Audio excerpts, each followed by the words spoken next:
If politics reflects us, what does the current divisive nature or state of it say about who we are? Welcome to Voice Notes Suck with Jay and Dave.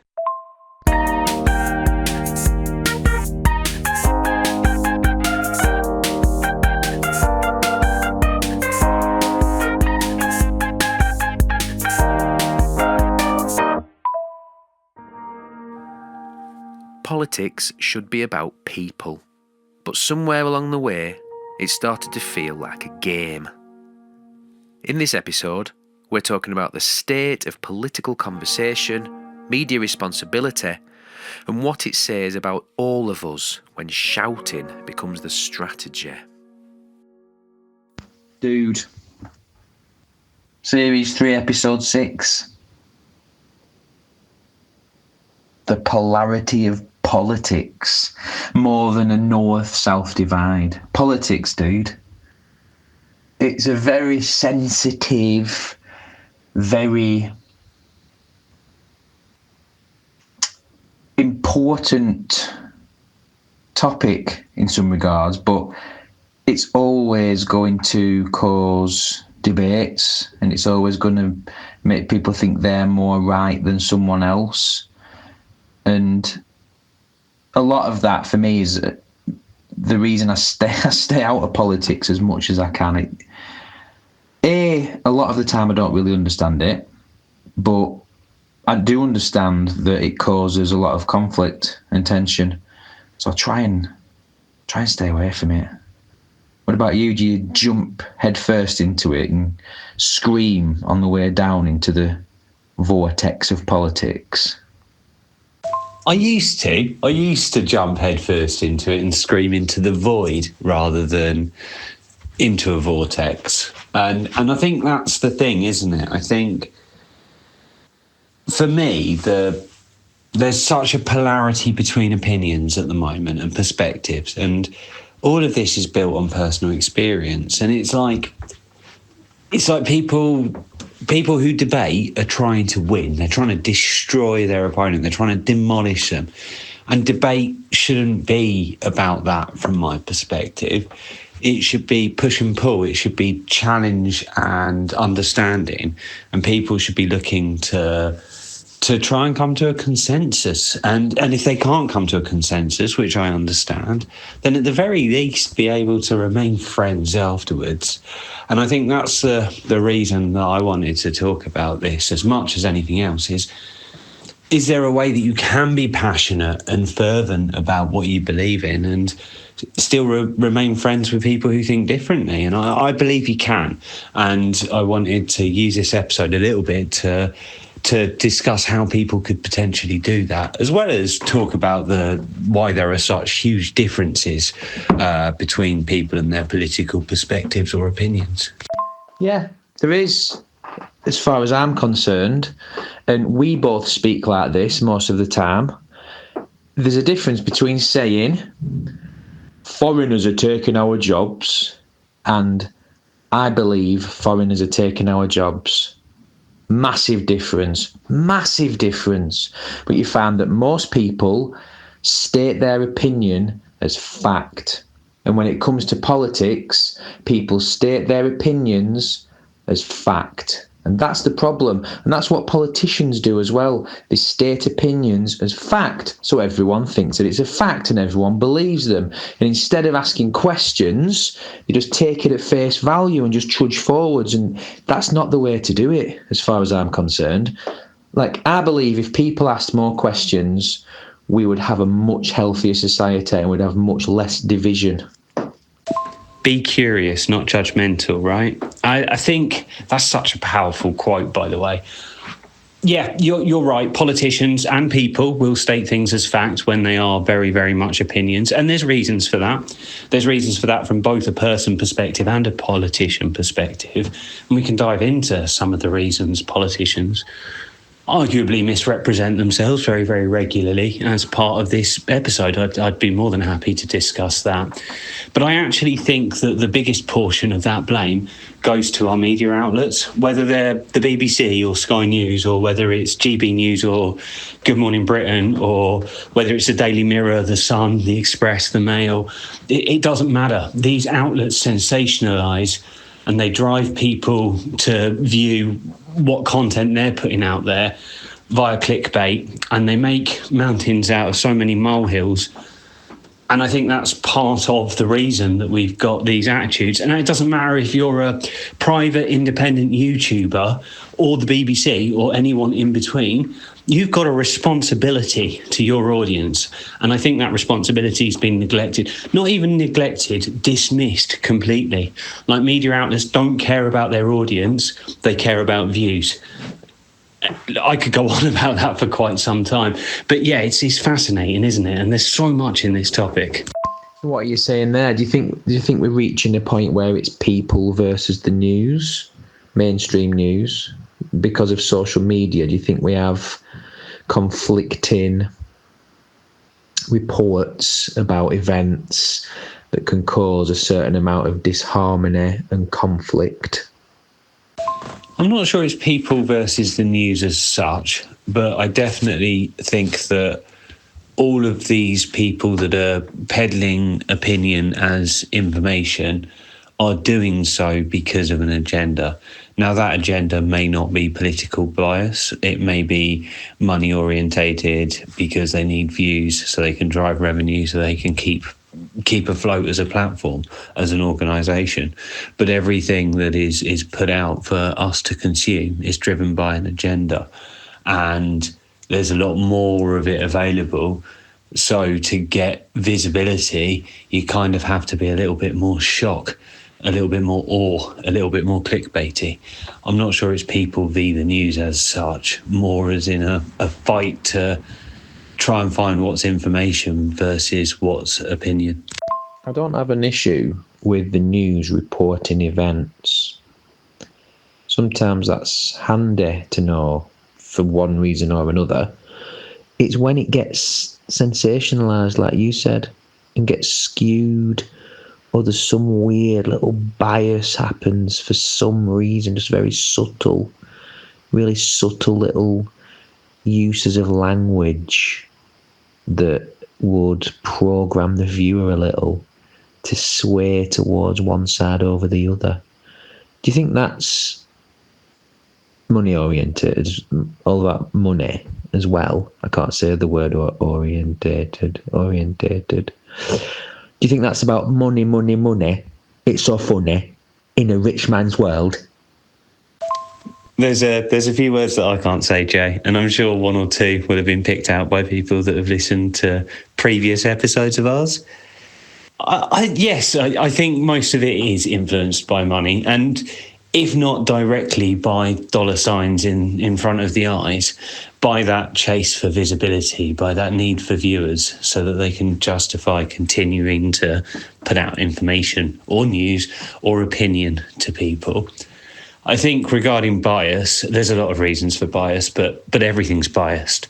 And I think we're all guided by our experience, and the perception of the world around us is based on that experience and, you know, the people we're closest to. So there's natural bias in everyone. But when it comes to reporting news or trying to get visibility regarding current affairs, which eventually leads to politics, then yes, I think money does drive the way the vast majority of the time. So would you say that there is a divide in wealth as well? Do you think that certain parts of the country or the world even has more money than other parts? I mean, we know they do, but in regards to this topic, how do you think that affects people's lives in general, and culture, and even innovation and progression and art and music? What do you think it does to those things? It has a big impact on all of that, but so does the media that we are reading in regards to it as well. So just to stop on wealth for a second, I think if you earn about $40,000, you are in the world's top 1% of earners. As a household, not as an individual, as a household. That's about £32,000, I think, approximately. If you've got a family and that's your household income, you're struggling to pay your bills in the UK. So you might be one of the richest 1% globally, but in terms of your country, you're struggling to pay your bills monthly. You're struggling to live month to month and to support your family. So, yes, it has a huge impact. And I think the less money you've got, the easier it is to be convinced that everyone else has got something that you don't have. And I think that then directs attitudes and responses when it comes to political things, such as tax the rich. Now, I personally think that the tax system isn't very equitable at the moment, and there's various ways we could sort that out.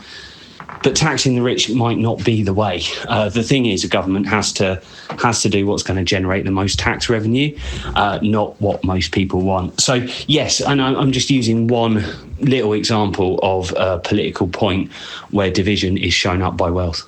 Tax the rich, it's us or them. Tax the poor, it's us or them. That's what it is. Why do they have to have these phrases? Tax the rich. Why do they have that? Why is it tax the rich? Why is there not a more sensible explanation as to what's happening there? It's a very provocative statement, isn't it? Same as if they just said, tax the poor. It's the same. It's provocative. Divide and conquer. Jay, divide and conquer.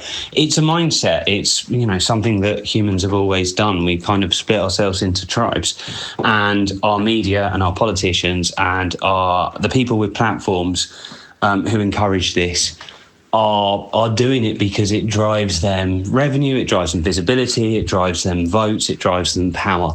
And it's frustrating. Tax, in its simplest form, is about a country maximising its revenue so that it can look after its citizens. And a country needs to be able to maximise its revenue without hurting its citizens through the tax that they're trying to take in. But explaining tax in that way doesn't get anyone talking about it in any way, shape or form. It doesn't get anyone fighting someone else so that you can do whatever it is you're doing in the background and keep in control of your power or position. I'm probably sounding a bit more ranty than I actually mean to in this episode, but I do find it a little bit frustrating how we're all kind of played because, essentially we all want the same things. We all want our families to be looked after. We all want food on the table and a roof over our heads. Like, there's not many people that want anything different to that. I guess it's all about levels of familiarity.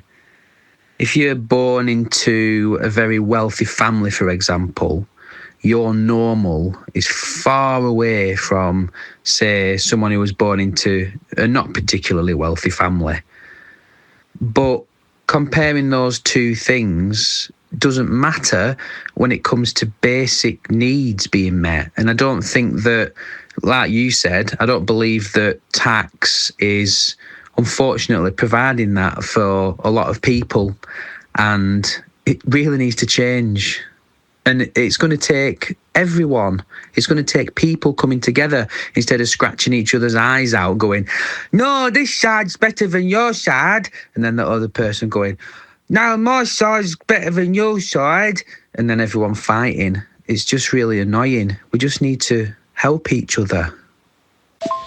Yes, familiarity, of course, Jay, makes a difference. You become accustomed to the situations that you live in, right? That's just natural.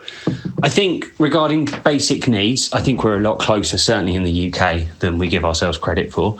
And yes, whilst things are a struggle at times with monthly bills, etc., there's far less people in poverty than were in poverty 40 years ago or 100 years ago, or 150 years ago, where the whole country was essentially in poverty. So we've made vast improvements.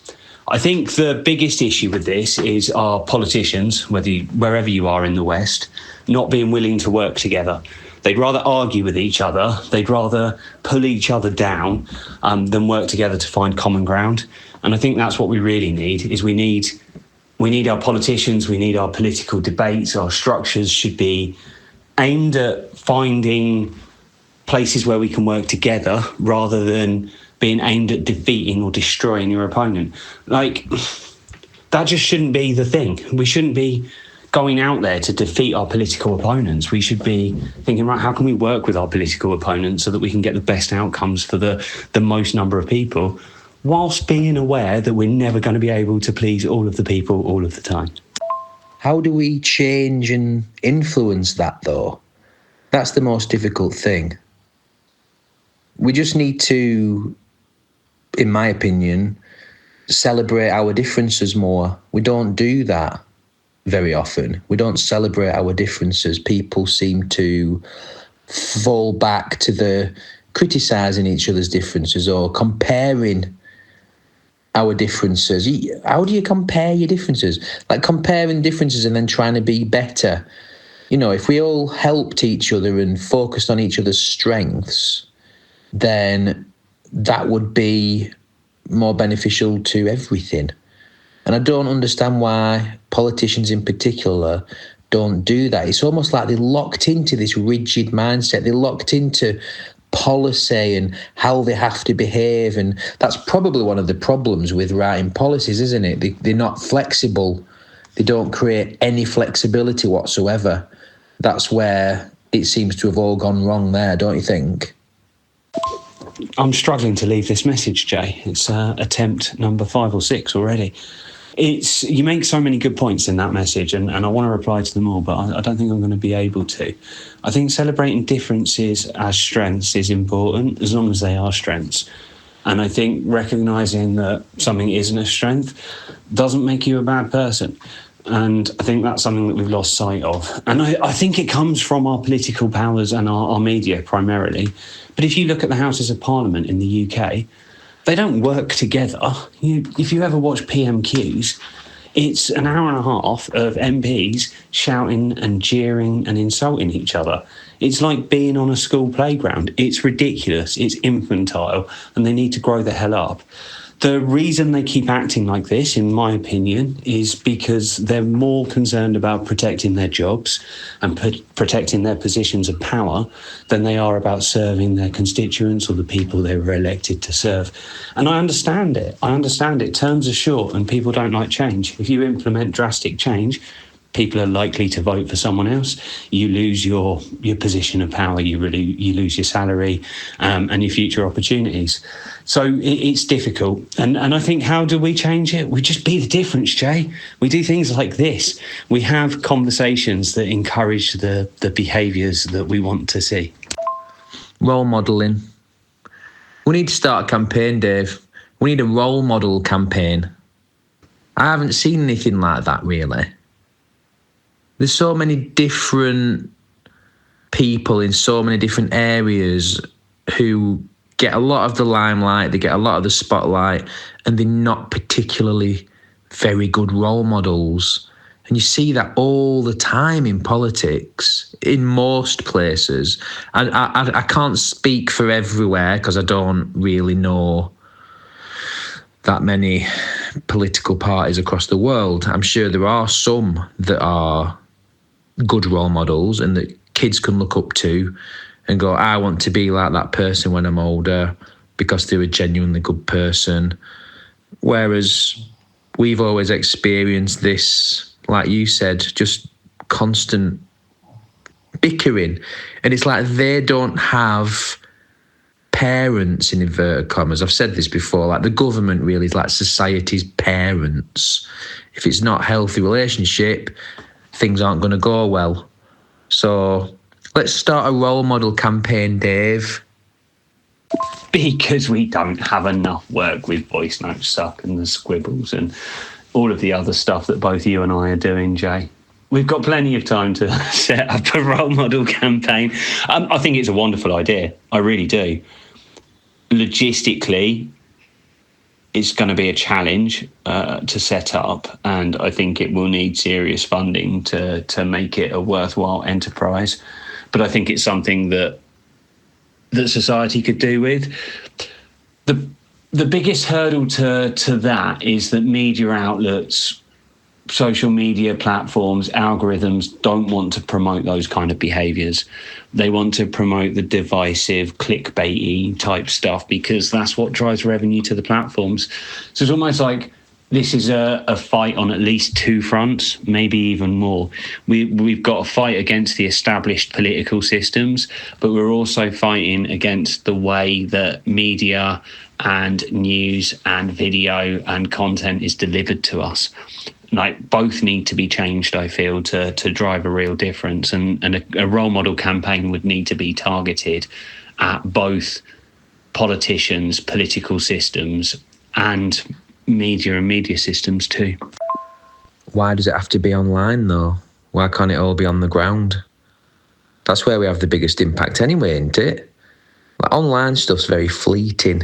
I know people are online a lot, but when you're on the ground, you can make more of a difference, especially if you're talking to people, and especially if you're behaving in the moment and experiencing presence, which I think is the thing that we miss online. We miss the actual presence.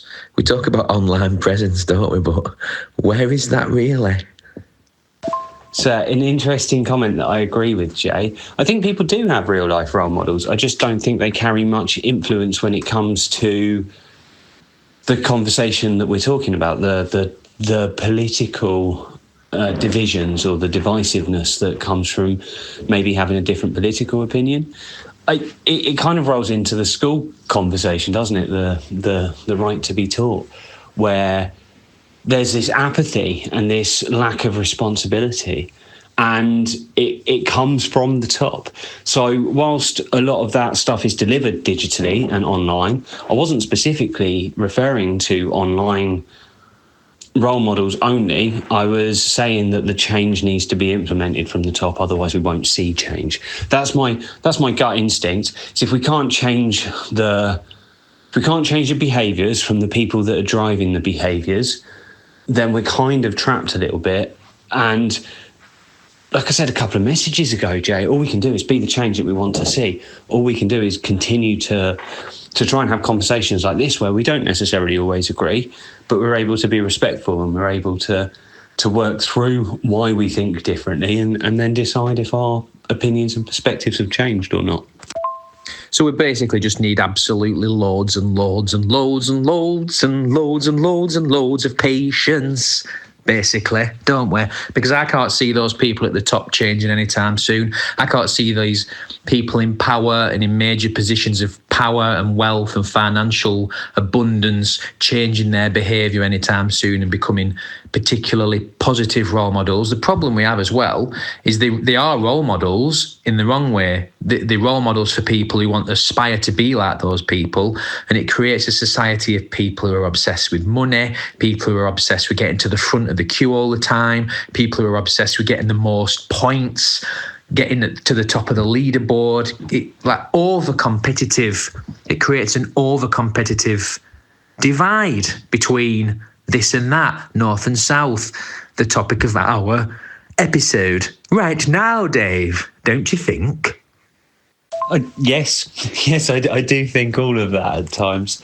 I also think we're kind of battling the human psyche a little bit. And we've got a tendency to look towards the negative, to be drawn towards the negative, and it's served the species well. It's got it to this point. It's kept it alive. It's humanity survived because of having these tendencies. So there are some challenges.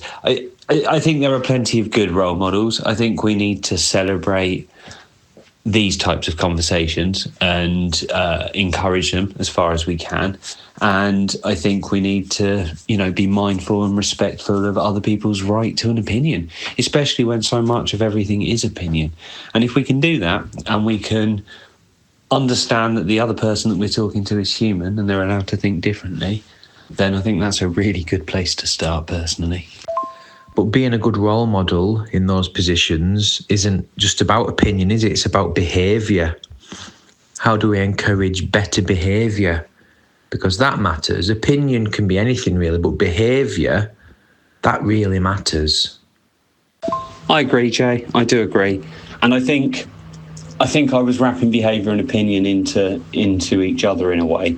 And I was meaning things like be respectful of other people's right to opinion, understand that it's allowed to be different to yours, and they're the kind of behaviours that I want to encourage around opinions, or I want society to encourage around opinions.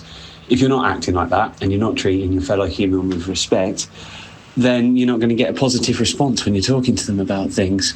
So yes, behaviours are important. What behaviours would you want to see? If in an ideal world, if you could click your fingers and everyone would behave in a certain way regarding topics like this, what behaviours would you want to see driven? I'd like to click my fingers and see everyone commenting on this episode, because we're out of time, Dave. I'd like to hear other people's opinions about this now. Well, it's my turn to summarise, Jay, so I'm going to have to go away and do that. It's going to take me a moment, although for our listeners it'll be almost instantaneously. It's up to you if you want to leave another message or not in the meantime.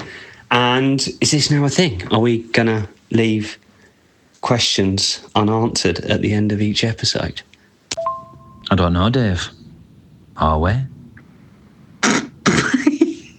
I suppose I get what I deserve, Jay, and I shouldn't really encourage you because I know what's going to happen. Anyway, our mirth aside, it's time for a summary. In this episode, we talked about the growing polarity in politics and how debate has shifted from dialogue to destruction. We explored how the line between opinion and fact has become increasingly blurred, from politicians to media outlets, and how the race for views and influence often overrides responsibility. We discussed how money, power and tribalism shape much of what we see and hear, and why it's more important than ever to be curious, not judgmental. We looked at the role of the media, the responsibility of leadership, and how better role models, both in politics and in everyday life, could help shift the tone. Ultimately, this isn't just about policy, it's about behaviour. If we can approach each other with respect and understanding, even when we disagree, then maybe we can find a way forward that isn't built on shouting each other down. Thanks for listening to episode 6 of series 3, More Than a North-South Divide. Please take a moment to follow or subscribe, like and share our podcast. It makes a huge difference. And feel free to continue the conversation in the comments. You can find all of our relevant links in the description.